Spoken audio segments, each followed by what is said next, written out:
Et je dirais même que nous avons aujourd'hui peut-être une vraie crise de valeurs, de vraies valeurs dans la société marocaine. Revenons légèrement en arrière, il y a quelques petites semaines, nous avons tous, en majorité en tout cas, été attristés par le décès des victimes des inondations dans le sud. Une bonne partie de ces victimes est morte et décédée suite à l'effondrement de quelques routes et quelques ponts. Et nous avons été nombreux, à raison, à dénoncer la triche dans la mise en œuvre des travaux concernant ces routes et ces ponts. Peut-être que la triche commence un peu plus tôt, et je reprendrai un autre exemple avant de revenir à cela. Il y a quelques semaines aussi, il y a eu le scandale de Kerrata, le stade de Rabat, le mondial et tout.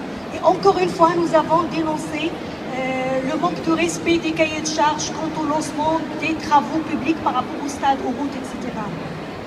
Mais si on veut être honnête avec nous-mêmes, peut-être qu'aujourd'hui, la triche au Maroc est une vraie valeur dans la société.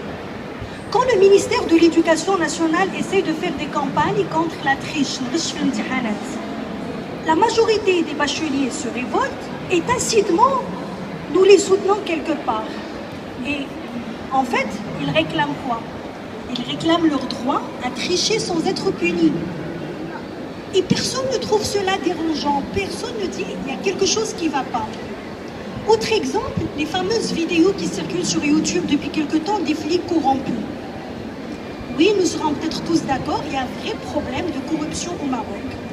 Maintenant, quand une personne va être arrêtée par un flic ou un gendarme parce qu'elle a fait un excès de vitesse ou parce qu'elle a brûlé un feu rouge et que cette personne insiste pour payer son amende parce qu'elle reconnaît sa faute et que le flic exige de la corruption pour fermer les yeux, à ce moment-là, moi je soutiendrai cette personne avec toutes mes convictions.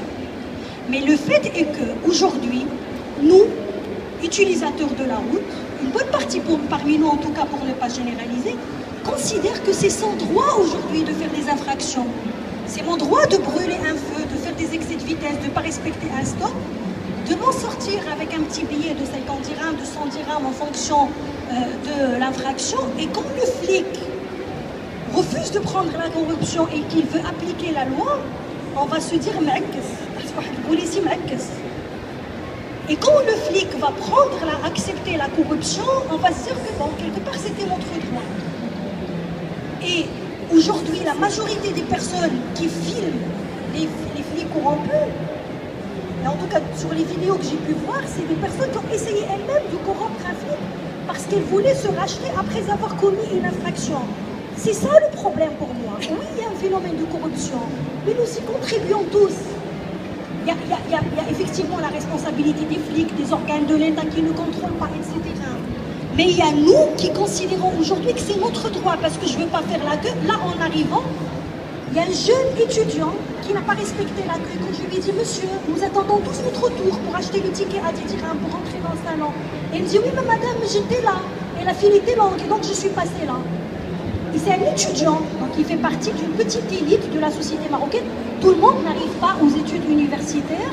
Voilà, il considère que c'est son droit de ne pas respecter la file. Et que nous qui sommes là, on a tout notre temps. Bon, bien sûr, lui, c'est pas que moi je suis en retard pour la conférence. Et à mon avis, ça c'est le problème profond. C'est qu'il y a des non-valeurs qui se sont installées comme vraies valeurs dans la société et que nous défendons avec beaucoup de conviction. Et je reprendrai un autre petit exemple, peut-être rigolo, mais qui m'interpelle énormément.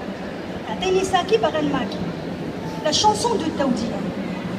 J'ai vérifié hier, elle a dépassé les 10 millions de vues en un peu plus d'un mois. Et à ma connaissance, le jeune blogueur avec nous pourra peut-être le confirmer, je pense que c'est un record dans le web marocain. Mais tous les discours autour de la chanson de Daoudia par rapport à nos valeurs, etc., c'est une surenchère autour des valeurs. Parce que d'abord, moi je connais très bien une belle chanson de Fatma Belkhousine qui dit je trouve que c'est quand même un peu plus osé que Taïnisaki Baranmaki. Et c'est une grande chanteuse, Fatma Belkhousine. Il y a Hadja Hamdawiya qui a aussi son répertoire. Parce que la jeune génération a connu ça avec Latifa Ahrar. Il y a beaucoup de chansons populaires qu'on peut aimer ou ne pas aimer. ici, parmi nous, il y a des gens qui peuvent ne pas avoir aimé réellement. Moi, je l'ai trouvé sympathique et comique, la chanson. Maintenant, parmi nous, peut-être qu'il y en a qui vont préférer Hoba Hoba Spirit, ou le jazz, ou Shakira, ou Mohamed Al-Hiani. C'est notre droit. Mais à mon avis, à mon sens, dans les valeurs universelles, l'art, on ne peut le classer que de manière horizontale. C'est-à-dire, ça est différent de ça. Mohamed Al-Hiani n'est pas Fatma Boukroussi.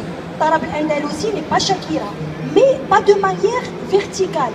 Je ne peux pas dire que ça est meilleur que ça. Parce qu'il n'y a pas d'échelle.